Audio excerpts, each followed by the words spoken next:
Bill Belichick, I don't know if you guys have heard, it's been kind of covered. Things are not going so well for him in Tobacco Road or Chapel Hill? Chapel Hill. It's the same. Yeah, Chapel Hill, yeah. it's Um, an off ramp. so, just throwing it up here on the screen for our viewers. The main thing that I was reading was from WARL News, titled "Divided Locker Room Disastrous Results: Players, Parents Blame Belichick Culture for UNC Problems." A lot of stuff in there is, I think, unsurprising from a couple standpoints. One, just what we have known about Belichick, having observed him for several years, more than several years. And then the other thing is unsurprising. Of it's just kind of a lot of like new coach comes in sort of stuff. You know, the new players, the transfers get favored over the old players, all that kind of stuff.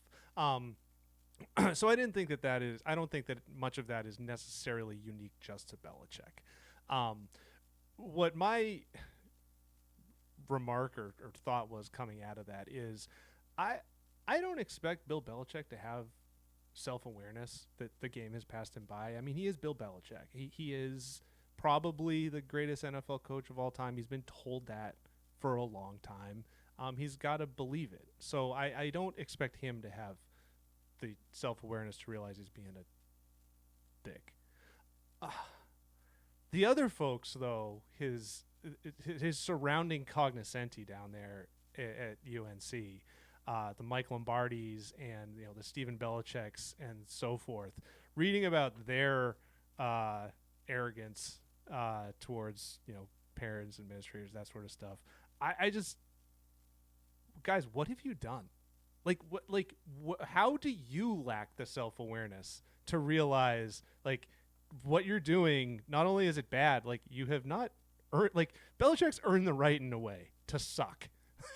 But like Mike Lombardi, I don't know. I don't want to just bag on Mike Lombardi, but he is indicative of a bigger thing of just the people around Belichick. It's like just because you were around this guy for 20 years or however long doesn't mean that like it rubbed off on you. You're still just a guy who's a guy in football.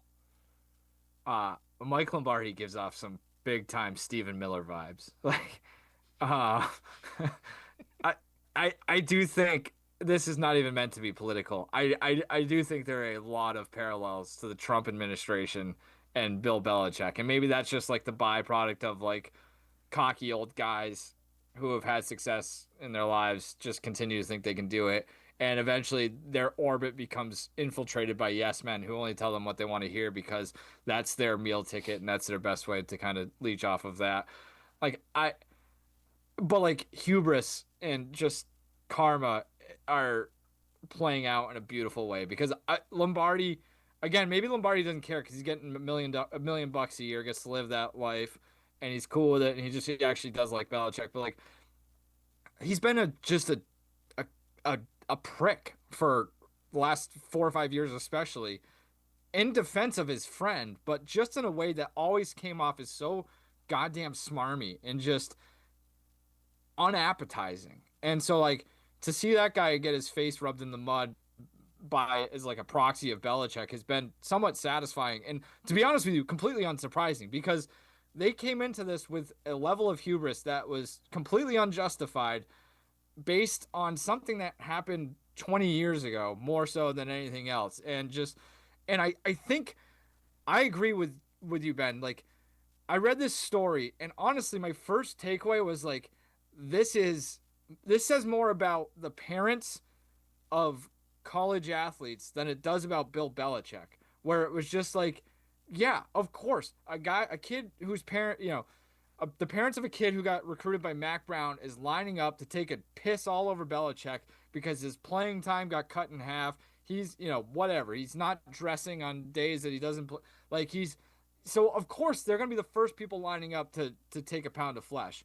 But like I think it says more about just how bad of a fit Belichick going to college and either the stubbornness or the inability to see that this might happen is gobsmacking. It's just like, yeah, man, this is college sports. Like, you get the worst of both worlds now, too, because the money is there, paychecks are on the line, so to speak.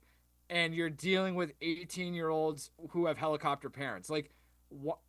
It's it's becoming more and more evident that this was not a decision, or this is not something he probably ever envisioned doing, and just saw it as a last ditch effort to save his coaching career more so than anything else.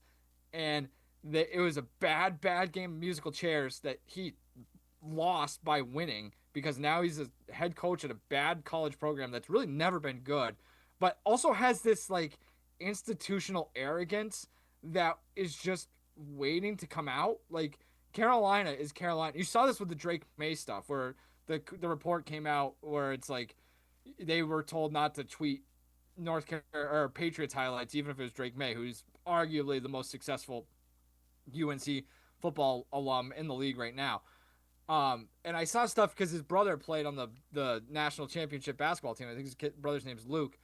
And like, people like the May family is royalty in Chapel Hill, and it's like, this is the kind of stuff that you're dealing with. Like, this was always going to be the case no matter what campus you went to, and to just think that you were going to be able to put your head down and bulldoze through that is so stupid and arrogant that, like, none of this is surprising outside of maybe the depth at which it's been a disaster. So um, yeah, like, a lot of this, and then like the Belichick stuff in the story, where it was like, he says, nobody likes Lombardi. Bill shuts people out. Like, who thought that this would play with 18-year-olds? Like, it's just insane.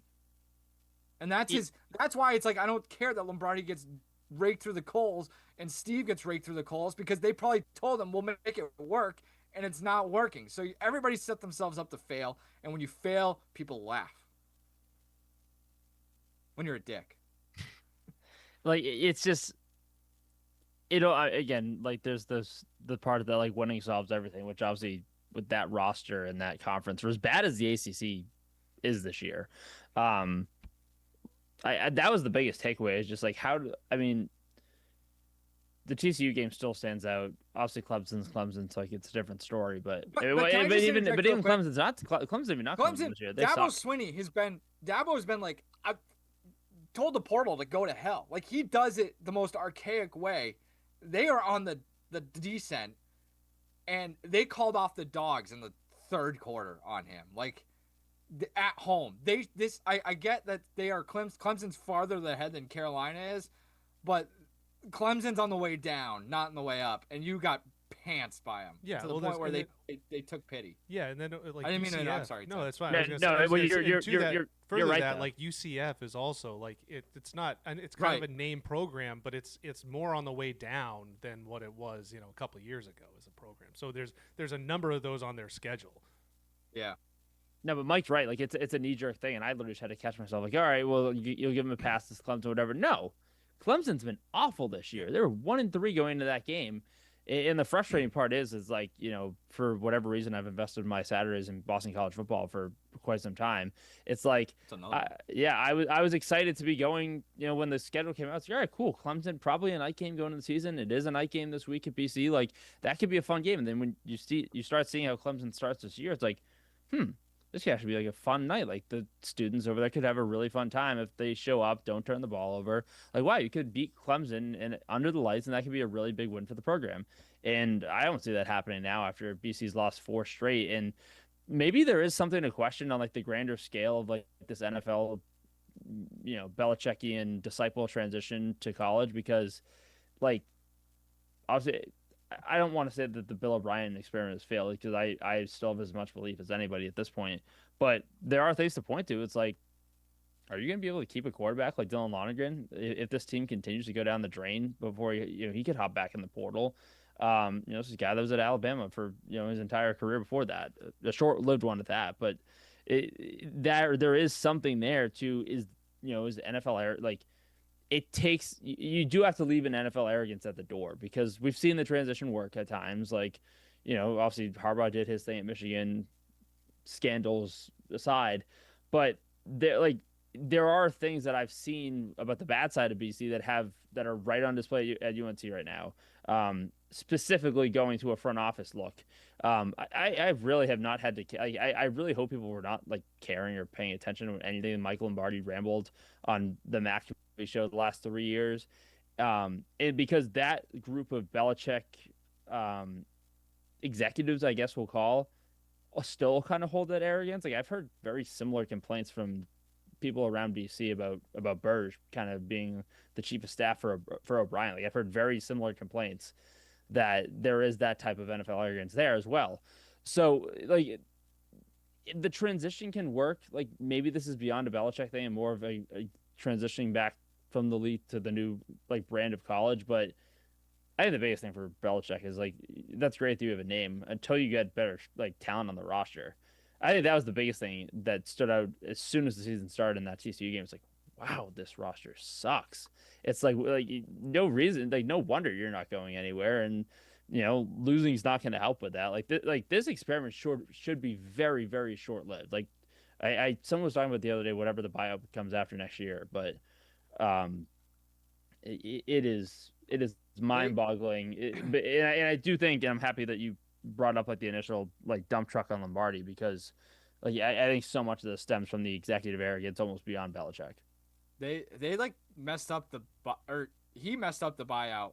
Doesn't the buyout go down, or is it? I should probably know this. Like That's good luck. it felt like the buyout was written in a way that like Belichick was like, I don't really actually care what the buyout is because I'm gonna be leaving this place anyway.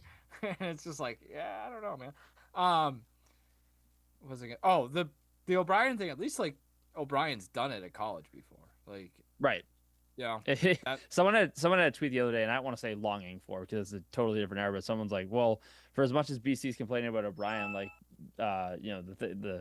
someone tweeted like something along the lines of like, oh, well, Penn State would love to have O'Brien back. It's like, yeah, I don't know about that. They won what a bowl game coming out of the penalties with O'Brien. James Like, Franklin's got UNC's next head coach written all over him. I mean, someone had the video the other day. Oh, it's like the video that people keep using. It's like the guys doing like the tire drill. Usually it's for like, I don't know, whoever and whoever fighting over the last like float in Cancun. Someone did it the other day and it was um it was like James Franklin and Steve Sarkisian fighting for the FAU job like next off season. It's the tire going back and forth. Yeah, I mean, at the risk of damning with faint praise, my thing with Bill O'Brien is it's BC. I mean, I don't know that there's necessarily heights with BC that he's preventing them from reaching. No. UNC Well, it's also can reach something approaching heights. Obviously, as you can get him like one step above the Music City Bowl, you'd be a legend there. Right. Well, like consistently. And that's the thing is like people that like call for those jobs. It's like, all right, well, if it's not him, like who is it? Like I don't know who you're getting to do this, and that's been the biggest thing of like people that are like, oh, they're 1-4, they're taking a massive step back in year 2 over Ryan. Like someone's got to go. It's like, well, I don't know, like who else do you want? Like, where do you think this is going, and who is magically fixing this? That's not someone with that background. The perfect BC coach. He's like more of a figurehead than Sure. anything else. This is like we actually don't really care about football. But so one other thing I wanted to say, like we're talking about Lombardi, especially. I think Lombardi is a symptom maybe of the cause. If that is that how where it's like we talk about the best NFL head coaches are the quote unquote CEOs, right? And you and it's mostly as a good thing where it's like you just set it up in a way that it largely takes care of itself. And I think Belichick got a lot of credit for being like basically the original CEO head coach. And it's like, I don't think he was actually good at hiring as much as he had the best employee. And so Tom Brady obviously made a lot, and I don't want to like do the thing where we completely rewrite history either. And Belichick, I think for the time was one of the best ever to do it. I don't think that changes, but he got a clean slate here. Presumably he had a ton of money. Like this GM thing in college football is the next big thing. And you're seeing, programs turn it over to guys like Andrew Luck and, these smart / figureheads that kind of help. Hiring a guy who, because he's your best friend, to do a job he's completely ill-equipped for. What in Michael Lombardi's past made you think that he was going to be a great college football general manager? What does he know about roster building at that level? What about because he studied for a year when they realized that college might be an option? Get out of here. And so like you talk about the talent. They don't have talent, and but that's a reflection of the operation. And Belichick is ahead of this. And if he's not hiring the right people, he's not going to get the best players, in my opinion, because I don't think he can go recruit in a way that is going to make a sizable impact. So I think he completely dropped the ball with the people that he surrounded himself with, whether it's his son or his best friend or his girlfriend. And like that's hubris too, and or laziness. And I'm not entirely sure which one's worse. And it's or stubbornness because he doesn't want to work with somebody new. Well, if that's the case, just go sit on the beach. Like I just don't understand why he subjected himself to this if he wasn't willing to make tough decisions. It's so again, maybe it's just complete arrogance. I think that's probably the most likely scenario. So what do we think this ends? Do we think that he is coaching North Carolina another season? I don't think he makes it through a full year too. I Through a could full year too, yeah. I could see. I could see a scenario where they say, "All right, let's just run. Let's try this again and another run at the portal." But I can't see him finishing a second year. So when do you think he's gonna get fired? This year? I don't know. Did I you can't just say see he was like he could get fired midway through this season or next season? next season. Oh, okay. You meant this season. That'd be awesome. But no, You get beat by Cal by 50 this week. He's like, you're out of here. well, hey, these schools have had a tough time going west or whatever. But no, I could see. All right, let's give him another shot at the portal. Let's try this again. If there's names that we want out of the front office, let's try it and try to calm some things with the boosters, ease some parents. Let's run this back and try another year in the portal and maybe kind of refocus where our priorities are at. But I can't see, especially given again where the roster is. And all things considered, I have to go look at their 2026 opponents in the ACC because they haven't had a hard. I mean, they haven't really gotten into the ACC schedule yet. They will start to this month, but it's not okay. Well, it was a tough year. They had sure they had Clemson, but again, we talked about Clemson's not a good team this year. And if this was a year where they've gone head to head with Miami, they lost a close game, maybe on a field goal in Tallahassee. Maybe that's a different narrative. I think you're way too much in the weeds of the results there, though, Tim.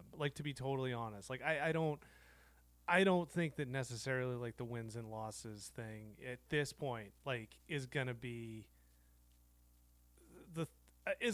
really a factor because at this point it's they're not gonna win. No. And I just feel it's the vibes that are more gonna push to your point of him. I don't know. I don't even think he's gonna get a year two. And well, you're right because that is probably the biggest factor in the roster at that point is not the wins because to be fair, and right. If you can't recruit for major college football, then there's no use to you being there. And if on top of that, it's just turning into a back and forth sniping thing every week with whether it's parents or with the Patriots organization or with how your school's social media team about whether they can congratulate Drake May on a win.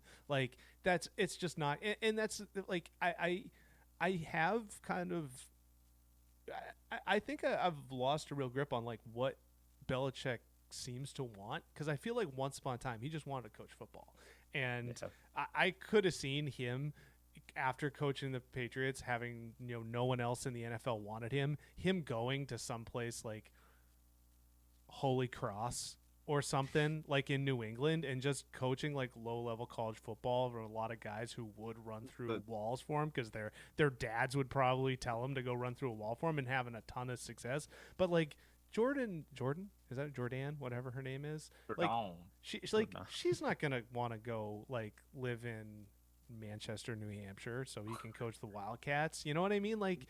And so He's now not going home to Wesleyan. Yes, that's what I mean. I feel once upon a time we've been oh, this guy could coach. No, it was 20 years book, at wasn't it? What's that? Wasn't that in the Halberstam book? Or he said that at some point. He's I predict that he would go back to that was the exact thing. Go to small. He'd finish his career at a small college or something. Yeah, but now I don't know. But that's a different guy. It's a different. Yeah, it's a different person. Yes. Yeah. Oh, Bill. like their schedule. I pulled up their schedule. It's like they play TCU in Ireland to start the season next year, and it's like, do you really want Belichick as like your ambassador to Ireland when? But like, I also it's gonna be fascinating to see if UNC gives him another season because like they almost seem like they're committed, and you almost if you're committed to it, then you kind of have to let him get a year to get his own guys in. I don't. I'm with you. I don't think it would. I don't think he would get him in because I don't have any, reason to believe that they would be good at recruiting overnight or year over year. Um, I mean, they go to Notre Dame next year, or no, they host Notre Dame. Excuse me. Yep. But what was I gonna say? There was one other point I wanted to make. Oh, so like I think there's a lot of context that adds to the opinions of all of this, where it's like, and Ben, you kind of hit on it with like the Patriots stuff as an example, like that he's still that consumed by the Patriots thing should inspire no confidence in his ability to thing right because this is more about when you look at it through that lens, it's more about proving to the world that he can still do this as opposed to like I actually want to build something here. And if you don't have that attitude, especially at the college level, I feel like you're kind of just dead in the water. Living on past accomplishments is never a good thing, and I feel like every quote I hear from Lombardi is about what happened over 20 years with the Patriots. I do think one last thing, like Lombardi already telling people like, "Yo, you got to give us a second year," is a major red flag too. Where it's like they came in being like, "We're gonna be the 33rd NFL team." It's like actually we need patience, and it's like, well, you know this you're already moving the goalpost. That doesn't bode well in my opinion either.